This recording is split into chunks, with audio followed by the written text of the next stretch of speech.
नवरात्रि में विशेष है महागौरी का ध्यान। शिव की शक्ति देती हो अष्टमी को वरदान। मन अपना एकाग्र कर नंदीश्वर को पाया। सुबह शाम की धूप से काली हो गई काया। सर्व कला संपूर्ण माँ साधना करो सफल। भूलो कभी न आपको याद रखो पल पल। सर्व मंगल मांगल्ये शिवे सर्वार्थ साधिके। शरण्ये त्र्यंबके गौरी नारायणी नमोस्तुते। जय माता दी। ओम नमः शिवाय। प्रिय भक्त जनों, आज के दिन माँ बगलामुखी और माता महागौरी की पूजा अर्चना की जाती है। माँ बगलामुखी सोने के सिंहासन पर विराजमान रहती हैं। इनकी साधना करने से, पूजा अर्चना करने से भक्तों की सभी दुखों का नाश हो जाता है और जीवन में आने वाली सभी प्रकार की परेशानियां दूर हो जाती हैं। अगर कोई भी भक्त सच्ची मन से महाविद्या बगलामुखी की पूजा साधना करता है तो उसे वांग सिद्धि की प्राप्ति होती है। इससे वाद विवाद की स्थिति में वे अपने विरोधियों पर बड़ी आसानी से विजय प्राप्त कर लेते हैं। माँ बगलामुखी को पीताम्बरा, बगला, ब्रह्मशास्त्र विद्या के नाम से भी जाना जाता है। पौराणिक कथा के अनुसार एक बार सत्य युग में महाविनाश उत्पन्न करने वाला ब्रह्मांडी तूफान उत्पन्न हुआ, जिससे संपूर्ण विश्व नष्ट होने लगा और चारों ओर हाहाकार मच गया। अनेकों लोग संकट में पड़ गए और संसार की रक्षा करना असंभव हो गया। यह प्रचंड तूफान सब कुछ नष्ट भ्रष्ट करता हुआ आगे ही बढ़ता जा रहा था, जिसे देखकर स्वयं भगवान विष्णु भी चिंतित हो गए। इस समस्या का कोई हल ना पाकर वे भगवान शिव को स्मरण करने लगे। तब भगवान शिव ने प्रकट होकर उनसे कहा कि शक्ति के अलावा अन्य कोई भी इस विनाश को नहीं रोक सकता, इसलिए आप उनकी शरण में जाएं। तब भगवान विष्णु ने हरिद्रा सरोवर के निकट पहुंचकर कठिन तपस्या की। भगवान विष्णु ने तपस्या करके महात्रिपुर सुंदरी को प्रसन्न किया और देवी शक्ति उनकी साधना से प्रसन्न हुई और स्वराष्ट्र क्षेत्र की हरिद्रा झील में जल क्रीड़ा करती महापीत देवी के हृदय से दिव्य तेज प्रकट हुआ। उस समय चतुर्दशी की रात्रि को देवी बगलामुखी के रूप में प्रकट हुई। त्रैलोक्य स्तंभिनी महाविद्या भगवती बगलामुखी ने फिर प्रसन्न होकर श्री विष्णु को इच्छित वरदान दिया। तब कहीं जाकर सृष्टि का विनाश रुक पाया।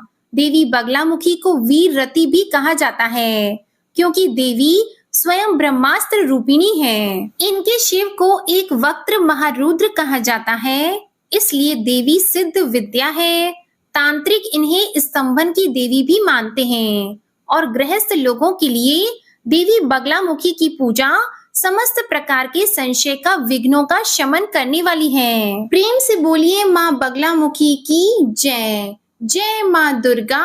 ओम नमः शिवाय। प्रिय भक्त जनों, अब आप सुनिए माता महागौरी की बड़ी ही दुर्लभ कथा। एक बार नारद जी के उकसाने पर सती भगवान शिव से जिद करने लगी कि उनके गले में जो मुंड की माला है उनका रहस्य क्या है। जब काफी समझाने पर भी वे नहीं मानी तो भगवान शिव ने राज खोल दिया।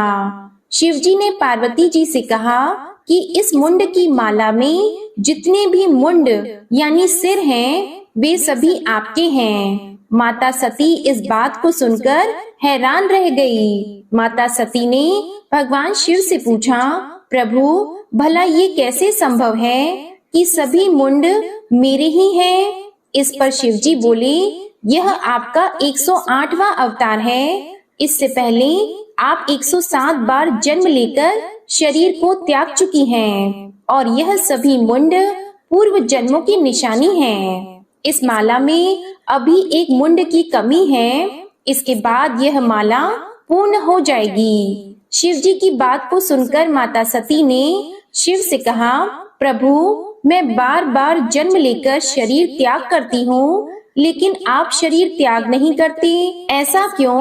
तब शिवजी हंसते हुए बोले, मैं अमर कथा कहता हूँ, इसलिए मुझे शरीर का त्याग नहीं करना पड़ता। इस पर माता सती ने अमर कथा सुनने की इच्छा प्रकट की। प्रिय भक्तजनों, शिवजी जब माता सती को कथा सुनाने लगे तो उन्हें नींद आ गई और वह कथा सुन नहीं पाई। इसलिए उन्हें दक्ष के यज्ञ कुंड में कूदकर अपने शरीर का त्याग करना पड़ा। शिवजी ने सती के मुंड को भी माला में गूंथ दिया। इस प्रकार 108 मुंड की माला तैयार हो गई। सती का जन्म पार्वती जी के रूप में हुआ। इस जन्म में माता पार्वती को अमृतत्व प्राप्त हुआ। उन्हें शरीर का त्याग नहीं करना पड़ा। पौराणिक कथा के अनुसार माता महागौरी का जन्म हिमालय राज के घर हुआ था।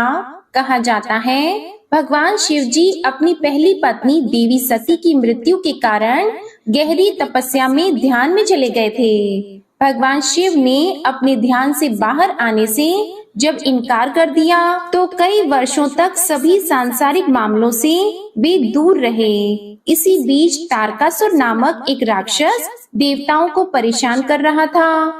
देवताओं के अनुरोध पर देवी सती ने हिमालय की पुत्री माता शैलपुत्री के रूप में जन्म लिया। उन्हें माता पार्वती भी कहा जाता था। माता पार्वती ने भगवान शिव को पाने के लिए कठोर तपस्या की। उन्होंने सभी सांसारिक सुखों को भी त्याग दिया। चूंकि वह राजकुमारी थी, लेकिन उन्होंने राजकुमारी की तरह रहना स्वीकार नहीं किया और बिना अन्न जल ग्रहण किए उन्होंने शिवजी की घोर तपस्या की। कहा जाता है कि माता पार्वती की घोर तपस्या के कारण ही उन्हें माता ब्रह्मचारिणी के नाम से जाना जाने लगा। हजारों वर्ष बीत गए, लेकिन माँ पार्वती ने हार नहीं मानी। ठंड, बारिश और तूफान से लड़ते हुए उन्होंने कुछ भी खाने या पीने से इनकार कर दिया। इससे उनकी त्वचा काली पड़ गई और उनका शरीर भी धूल, मिट्टी, पत्ते आदि से ढक गया। इस गंभीर तपस्या के कारण माँ पार्वती ने अपनी सारी चमक खो दी और बेहद कमजोर हो गईं। अंत में लंबे समय के बाद भगवान शिव ने उनकी तपस्या पर ध्यान दिया। उन्हें उनकी भक्ति की परीक्षा भी ली और यह महसूस किया कि वह वास्तव में सती का ही रूप है। भगवान शिव माता पार्वती से विवाह करने के लिए तैयार हो गए। क्योंकि वह कमजोर हो चुकी थी और सभी प्रकार की गंदगी में ढकी हुई थी, तो भगवान शिव ने उन्हें शुद्ध बनाने का फैसला किया और उन्होंने अपने बालों से बहने वाली गंगा के पवित्र जल को माँ पार्वती पर गिरा दिया। इस पवित्र जल ने माता पार्वती के शरीर की सारी गंदगी धो डाली और उनकी खोई हुई चमक उन्हें वापस प्राप्त हुई। जैसे ही शुद्ध और पवित्र जल उन पर गिरा, उनकी त्वचा ने अपने प्राचीन चमक वापस पा लिया और वे उत्कृष्ट चमकदार आभा में बदल गईं। उनका रंग चंद्रमा की चमक के समान उज्जवल हो गया, जिससे महादेव जी ने उनका नाम महागौरी रखा। तभी से उनका नाम महागौरी पड़ गया, जो दुधिया सफेद रंग और वर्ण वाली थी। शंख, चंद्रमा और कुंद फूल की सफेदी उनके सुंदर उत्तम सौंदर्य का मुकाबला नहीं कर सकती थी। शुद्ध सफेद साड़ी में लिपटी हुई, हीरे जड़ित आभूषण से सुसज्जित, एक सफेद बैल पर भव्य रूप में बैठी हुई वे हजारों सूर्य की चमक से चमचमा रही हैं। चतुर्भुजी 4 भुजाओं वाली होने के कारण वे 2 हाथ में एक त्रिशूल और एक डमरू रखती हैं, जबकि उनके अन्य 2 हाथ अभय और वर मुद्रा में प्रदर्शित हैं। महागौरी की पूजा उनके भक्तों की आत्मा को शुद्ध करके उनके पापों और अशुद्धियों को धोने की क्षमता रखती हैं। इनकी पूजा और कथा का श्रवण करने से सभी अमोघ फलों की प्राप्ति होती है। वैवाहिक जीवन सुखमय होता है, धन ऐश्वर्य की प्राप्ति होती है। तो एक बार प्रेम से बोलिए माता महागौरी की जय। ओम नमः शिवाय। प्रिय भक्तजनों, आइए अब सुनते हैं माँ तारा रानी की कथा। एक समय की बात है, माँ भगवती को मानने वालों में से एक राजा स्पर्श भी थे। वो दिन रात उनकी पूजा अर्चना में लीन रहते थे। राजा को किसी चीज की कोई कमी नहीं थी। बस उन्हें बच्चे की ख्वाहिश थी। सालों से बच्चा नहीं होने के कारण राजा कुछ निराश रहा करते थे। एक दिन राजा की भक्ति से खुश होकर माँ भगवती ने सपने में आकर उसे 2 बेटी होने का वरदान दिया।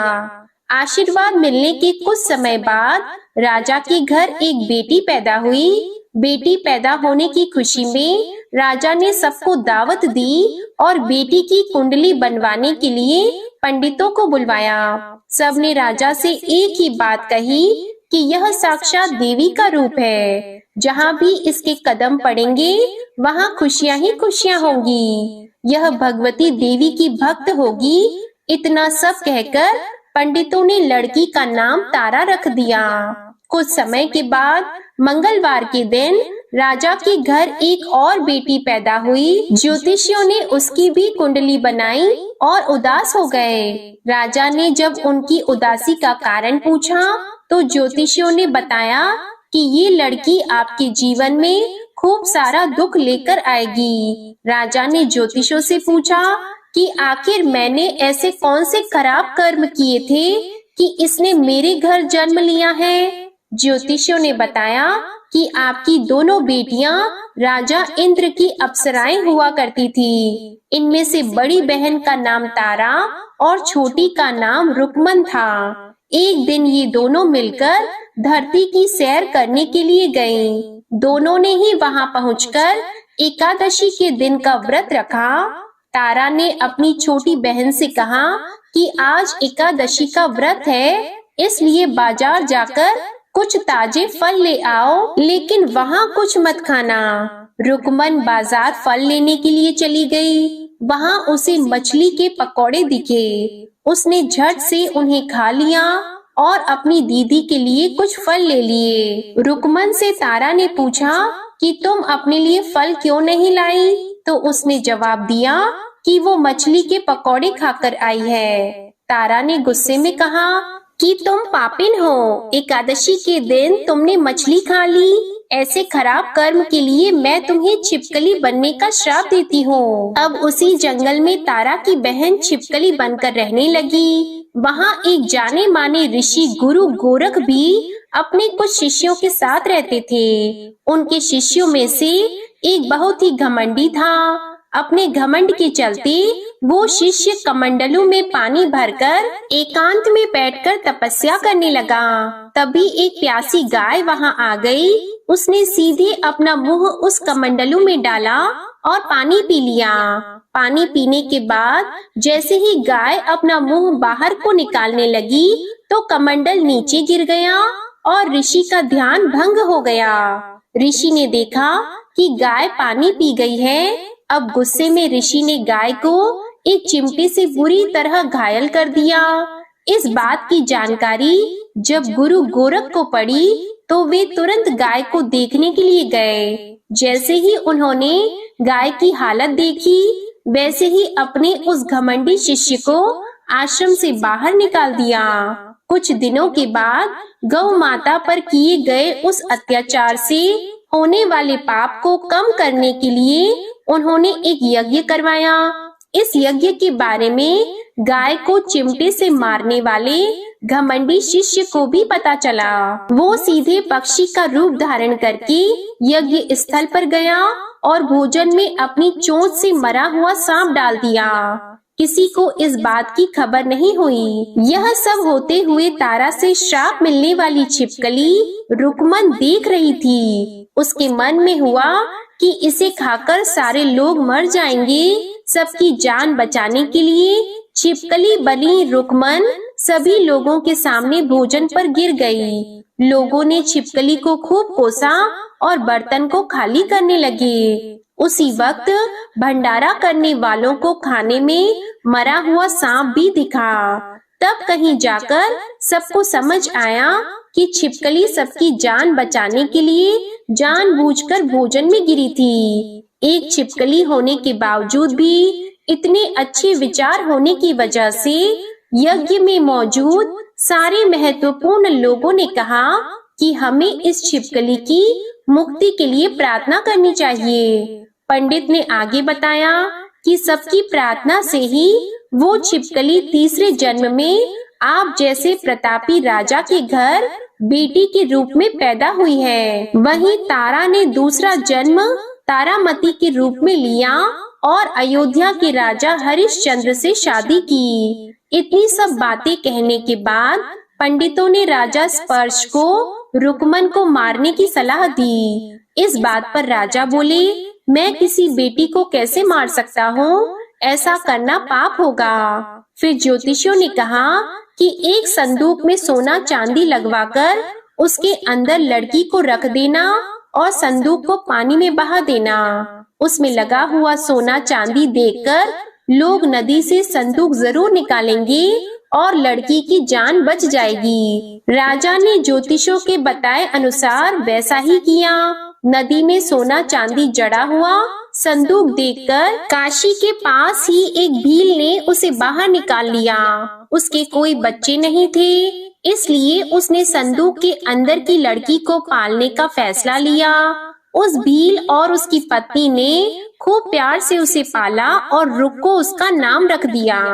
बड़ी होते ही दोनों ने रुक्को की शादी करवा दी। रुक्को की सासू माँ तारामती और राजा हरिश्चंद्र के महल में साफ सफाई करने का काम किया करती थी। कुछ दिनों के बाद रुक्को की सासू माँ बीमार हो गई।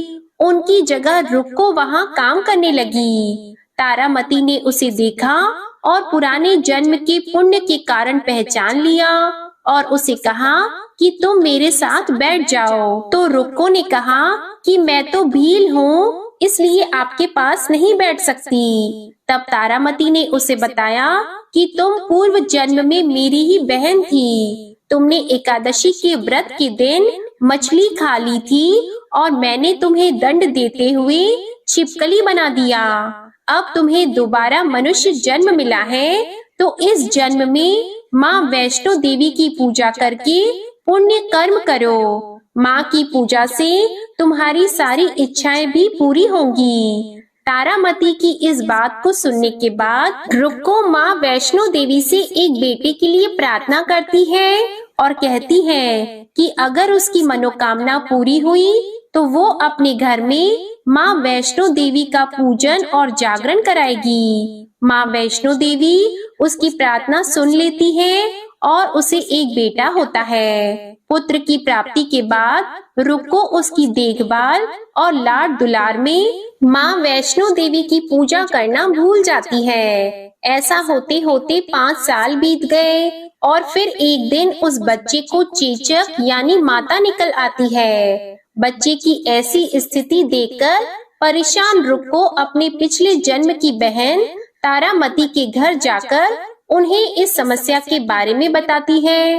तब तारामती ने पूछा कि तुमने माँ वैष्णो देवी की पूजा अर्चना में कोई गलती तो नहीं की? फिर रुक्को को याद आता है कि उसने माँ वैष्णो देवी का जागरण कराने का प्रण लिया था।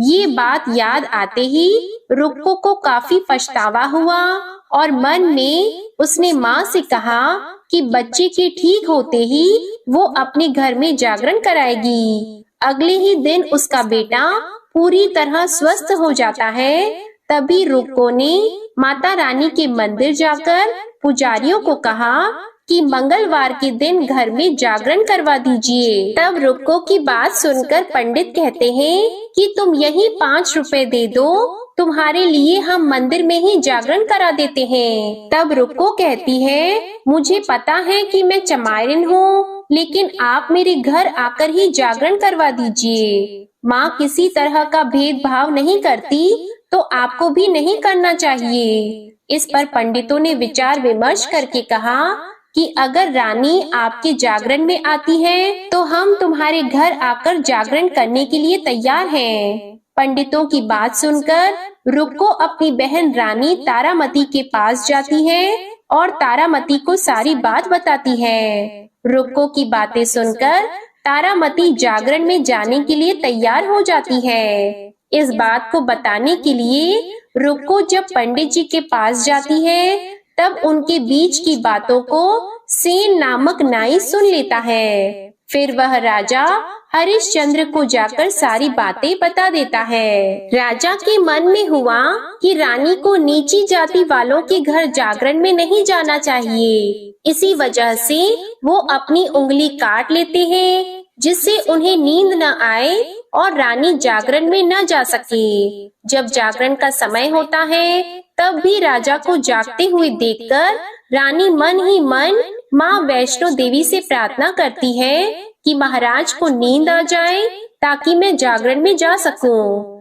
रानी की प्रार्थना के कुछ ही देर बाद राजा को नींद आ जाती है। फिर रानी तारामती रोशनदान में रस्सी बांधकर महल से नीचे आकर रुक्को के घर चली जाती है। इसी जल्दबाजी में रास्ते में ही रानी का रेशमी रुमाल और एक पांव का कंगन गिर जाता है। इधर कुछ वक्त बाद राजा हरिश्चंद्र की नींद टूट जाती है। नींद खुलने पर रानी को अपने पास न देखकर राजा उसकी तलाश में निकल जाते हैं। रानी को ढूंढते ढूंढते उन्हें रानी का रुमाल और कंगन मिलता है। रानी की चीजों को अपने साथ लेकर राजा जागरण स्थल पहुंचते हैं और एक जगह चुपचाप बैठकर जागरण सुनने लगते हैं। माँ वैष्णो देवी के जयकारे के साथ जागरण खत्म होता है और सभी को प्रसाद दिया जाता है। तब रानी अपने हिस्से के प्रसाद को झोली में डाल लेती है। रानी के ऐसा करने पर लोग उनसे पूछते हैं कि वो प्रसाद क्यों नहीं खा रही हैं। अगर आप प्रसाद का सेवन नहीं करती हैं, तो जागरण में आए लोग भी प्रसाद नहीं खाएंगे। तब रानी बोलती है कि वह प्रसाद राजा के लिए था, अब आप मुझे प्रसाद दीजिए। फिर अपने लिए प्रसाद लेकर रानी सबके सामने उसे खा लेती है। रानी के प्रसाद खाते ही जागरण में मौजूद सभी भक्तों ने भी प्रसाद खाया। उसके बाद रानी महल के लिए निकल जाती है। तभी रास्ते में ही राजा उन्हें रोककर पूछते हैं कि तुमने नीच जाति के घर प्रसाद खाकर खुद को अपवित्र कर लिया है। तुमने मेरे लिए भी प्रसाद रखा है, अब तुम उससे मुझे भी अपवित्र करना चाहती हो। अब मैं तुम्हें अपने महल नहीं लेकर जा सकता। यह बोलते हुए जब राजा रानी की झोली को देखता है, तब उन्हें प्रसाद की जगह गुलाब, चंपा जैसे अनेक फूल और कच्चे चावल और सुपारियां नजर आती हैं। इस चमत्कार को देखकर राजा हैरान हो जाते हैं। फिर राजा चुपचाप रानी को अपने साथ लेकर महल पहुंचते हैं। वहां रानी बिना माचिस के ही माता रानी के सामने दीप जलाकर राजा हरिश्चंद्र को और हैरान कर देती है। फिर रानी बोलती है कि माता के दर्शन करने के लिए बहुत बड़ा त्याग करना पड़ता है। इसके लिए आपको अपने बेटे रोहिताश्व की बलि देनी होगी, तभी माँ दुर्गा आपको साक्षात दर्शन देगी। यह सुनकर राजा के मन में माँ के दर्शन की इच्छा होने लगी, जिसके लिए राजा अपने पुत्र की बलि देते हैं। बलि देने के बाद माँ दुर्गा शेर पर सवार होकर प्रकट होती हैं। उन्हें देखकर राजा हरिश्चंद्र काफी खुश हो गए और माँ दुर्गा ने तुरंत राजा के बेटे को दोबारा जिंदा कर दिया। इस चमत्कार को देखकर राजा हरिश्चंद्र खुश हो गए और तभी राजा ने माँ की पूरी विधि से पूजा करके उनसे अपनी गलतियों की माफी मांगी।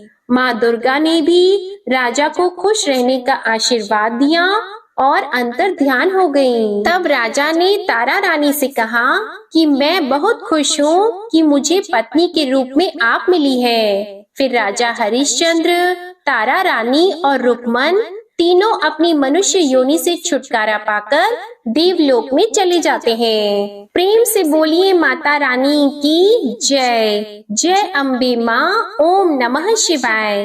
प्रिय भक्त जनों, अब सुनते हैं दुर्गा सप्तशती का अध्याय 9। इस अध्याय में निशुंभ वध का वर्णन। राजा ने कहा, हे ऋषिराज, आपने रक्त बीज के वध से संबंध रखने वाला वृतांत मुझे सुनाया।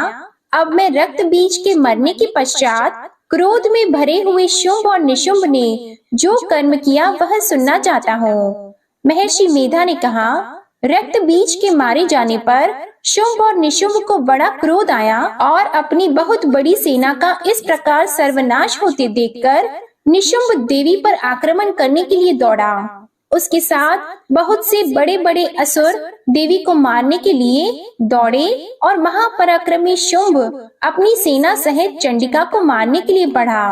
फिर शुंभ और निशुंभ का देवी से घोर युद्ध होने लगा और वह दोनों असुर इस प्रकार देवी पर बाण फेंकने लगे जैसे मेघों से वर्षा हो रही हो।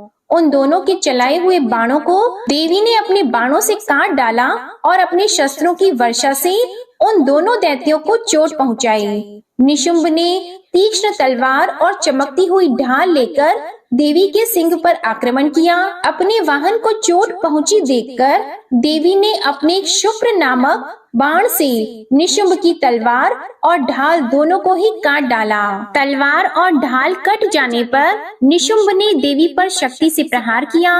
देवी ने अपने चक्र से उसके 2 टुकड़े कर दिए। फिर क्या था, दैत्य मारे क्रोध के जल भुन गया और उसने देवी को मारने के लिए उसकी ओर शूल फेंका, किंतु देवी ने अपने मुक्के से उसको चूर चूर कर डाला। फिर उसने देवी पर गदा से प्रहार किया। देवी ने त्रिशूल से गदा को भस्म कर डाला। इसके पश्चात वह फरसा हाथ में लेकर देवी की ओर लपका। देवी ने अपने तीखे बाणों से उसे धरती पर सुला दिया। अपने पराक्रमी भाई निशुंभ के इस प्रकार से मरने पर शुंभ क्रोध में भरकर देवी को मारने के लिए दौड़ा। वह रथ में बैठा हुआ उत्तम आयुधों से सुशोभित अपनी 8 बड़ी बड़ी भुजाओं से सारे आकाश को ढके हुए था। शुंभ को आते देखकर देवी ने अपना शंख बजाया और धनुष की टंकोर का भी अत्यंत दुस्सह शब्द किया। साथ ही अपने घंटे के शब्द से, जो कि संपूर्ण दैत्य सेना के तेज को नष्ट करने वाला था, संपूर्ण दिशाओं में व्याप्त कर दिया।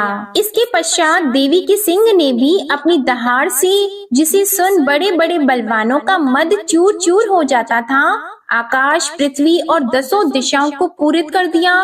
फिर आकाश में उछलकर काली ने अपने दांतों तथा हाथों को पृथ्वी पर पटका। उसके ऐसा करने से ऐसा शब्द हुआ जिससे कि उससे पहले के सारे शब्द शांत हो गए। इसके पश्चात शिवदूती ने असुरों के लिए भय उत्पन्न करने वाला अट्टहास किया, जिसे सुनकर दैत्य थर्रा उठे और शुंभ को बड़ा क्रोध हुआ। फिर अंबिका ने उसे अरे दुष्ट, खड़ा रह कहा तो आकाश से सभी देवता जय हो बोल उठे। शुंभ ने वहां आकर ज्वालाओं से युक्त एक अत्यंत भयंकर शक्ति छोड़ी, जिसे आते देखकर देवी ने अपनी महोल्का नामक शक्ति से काट डाला। हे राजन, फिर शुंभ के सिंहनाद से तीनों लोक व्याप्त हो गए और उसकी प्रतिध्वनि से ऐसा घोर शब्द हुआ जिसने इससे पहले के सब शब्दों को जीत लिया। शुंभ के छोड़े बाणों को देवी ने और देवी के छोड़े बाणों को शुंभ ने अपने बाणों से काटकर सैकड़ों और हजारों टुकड़ों में परिवर्तित कर दिया। इसके पश्चात जब चंडिका ने क्रोध में भरकर शुंभ को त्रिशूल से मारा तो वह मूर्छित होकर पृथ्वी पर गिर पड़ा। जब उसकी मूर्छा दूर हुई तो वह धनुष लेकर आया और अपने बाणों से उसने देवी काली तथा सिंह को घायल कर दिया। फिर उस राक्षस ने 10,000 भुजाएं धारण करके चक्र आदि आयुधों से देवी को आच्छादित कर दिया। तब भगवती दुर्गा ने कुपित होकर अपने बाणों से उन चक्रों तथा बाणों को काट डाला। यह देखकर निशुंभ हाथ में गदा लेकर चंडिका को मारने के लिए दौड़ा। उसके आते ही देवी ने तीक्ष्ण धार वाले खड्ग से उसकी गदा को काट डाला। उसने फिर त्रिशूल हाथ में ले लिया। देवताओं को दुखी करने वाले निशुंभ त्रिशूल हाथ में लिए हुए आता देखकर चंडिका ने अपने शूल से उसकी छाती पर प्रहार किया और उसकी छाती को चीर डाला। शूल विदीर्ण हो जाने पर उसकी छाती में से एक उसके जैसा ही महापराक्रमी दैत्य ठहर जा कहता हुआ निकला। उसको देखकर देवी ने बड़े जोर से ठहाका लगाया। अभी वह निकलने भी न पाया था कि उसका सिर अपनी तलवार से काट डाला। सिर के कटने के साथ ही वह पृथ्वी पर गिर पड़ा। फिर सिंह दहाड़ दहाड़ कर असुरों का भक्षण करने लगा और काली शिवदूती भी राक्षसों का रक्त पीने लगी। कौमारी की शक्ति से कितने ही महादैत्य नष्ट हो गए। ब्रह्मा जी के कमंडल के जल से कितने ही असुर समाप्त हो गए। कई दैत्य माहेश्वरी के त्रिशूल से विदीर्ण होकर पृथ्वी पर गिर पड़े और वाराही के प्रहारों से छिन्न भिन्न होकर धराशायी हो गए। वैष्णवी ने भी अपने चक्र से बड़े बड़े महापराक्रमियों का कचमूर निकालकर उन्हें यमलोक भेज दिया और ऐन्द्री से कितने ही महाबली राक्षस टुकड़े टुकड़े हो गए। कई दैत्य मारे गए, कई भाग गए, कितने ही काली शिवदूती और सिंह ने भक्षण कर लिए। अध्याय 9 समाप्त। अध्याय 10 प्रारंभ। इस अध्याय में शुंभ वध का वर्णन। महर्षि मेधा ने कहा, हे राजन, अपने प्यारे भाई को मरा हुआ तथा सेना को नष्ट हुआ देखकर क्रोध में भरकर दैत्यराज शुंभ कहने लगा, दुष्ट दुर्गे, तू अहंकार से गर्व मत कर, क्योंकि तू दूसरों के बल पर लड़ रही है। तब देवी ने कहा, हे दुष्ट, देख, मैं तो अकेली ही हूँ, इस संसार में मेरे सिवा दूसरा कौन है? यह सब मेरी शक्तियाँ हैं, देख, यह सब की सब मुझ में प्रविष्ट हो रही हैं। इसके पश्चात ब्राह्मणी आदि सब देवियाँ उस देवी के शरीर में लीन हो गईं और देवी अकेली रह गईं। तब देवी ने कहा, मैं अपनी ऐश्वर्य शक्ति से अनेक रूपों में यहाँ उपस्थित हुई थी, उन सब रूपों को मैंने समेट लिया है, अब अकेली ही यहाँ खड़ी हूँ, तुम भी यहीं ठहरो। महर्षि मेधा ने कहा, तब देवताओं तथा राक्षसों के देखते देखते देवी तथा शुंभ में भयंकर युद्ध होने लगा। अंबिका देवी ने सैकड़ों अस्त्र शस्त्र छोड़े, उधर दैत्यराज ने भी भयंकर अस्त्रों का प्रहार आरंभ कर दिया। देवी के छोड़े हुए सैकड़ों अस्त्रों को दैत्य ने अपने अस्त्रों के द्वारा काट डाला। इसी प्रकार शुंभ ने जो अस्त्र छोड़े, उनको देवी ने अपनी भयंकर हुंकार के द्वारा ही काट डाला। दैत्य ने जब सैकड़ों बाण छोड़कर देवी को ढक दिया, तो क्रोध में भरकर देवी ने अपने बाणों से उसका धनुष नष्ट कर डाला। धनुष कट जाने पर दैत्येंद्र ने शक्ति चलाई, लेकिन देवी ने उसे भी काटकर फेंक दिया। फिर दैत्येंद्र चमकती हुई ढाल लेकर देवी की ओर दौड़ा, किंतु जब वह देवी के समीप पहुंचा, तो देवी ने अपने तीक्ष्ण बाणों से उसकी चमकने वाली ढाल को भी काट डाला। फिर दैत्येंद्र का घोड़ा मर गया, रथ टूट गया, सारथी मारा गया। तब वह भयंकर मुदगर लेकर देवी पर आक्रमण करने के लिए चला, किंतु देवी ने अपने तीक्ष्ण बाणों से उसके मुदगर को भी काट दिया। इस पर दैत्य ने क्रोध में भरकर देवी की छाती में बड़े जोर से एक मुक्का मारा। दैत्य ने जब देवी को मुक्का मारा, तो देवी ने भी उसकी छाती में जोर से एक थप्पड़ मारा। उस थप्पड़ को खाकर पहले तो दैत्य पृथ्वी पर गिर पड़ा, किंतु तुरंत ही वह उठ खड़ा हुआ।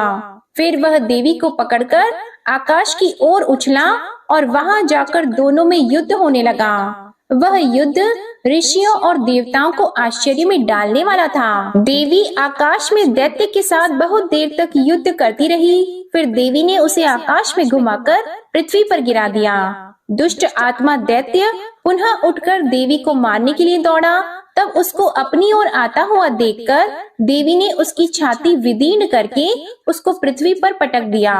देवी के त्रिशूल से घायल होने पर उस दैत्य के प्राण पखेरु उड़ गए और उसके मरने पर समुद्र, द्वीप, पर्वत और पृथ्वी सब कांपने लग गए। तदंतर उस दुष्ट आत्मा के मरने से संपूर्ण जगत प्रसन्न और स्वस्थ हो गया तथा आकाश निर्मल हो गया। पहले जो उत्पात सूचक मेघ और उल्कापात होते थे, वह सब शांत हो गए। उसके मारे जाने पर नदियां अपने ठीक मार्ग से बहने लगीं। संपूर्ण देवताओं का हृदय हर्ष से भर गया और गंधर्वियां सुंदर गान गाने लगी, गंधर्व बाजे बजाने लगे और अप्सराएं नाचने लगी। पवित्र वायु बहने लगी, सूर्य की कांति स्वच्छ हो गई, यज्ञशालाओं की बुझी हुई अग्नि अपने आप प्रज्वलित हो उठी और चारों दिशाओं में शांति फैल गई। अध्याय 10 समाप्त हुआ। जय माँ भगवती। ओम नमः शिवाय।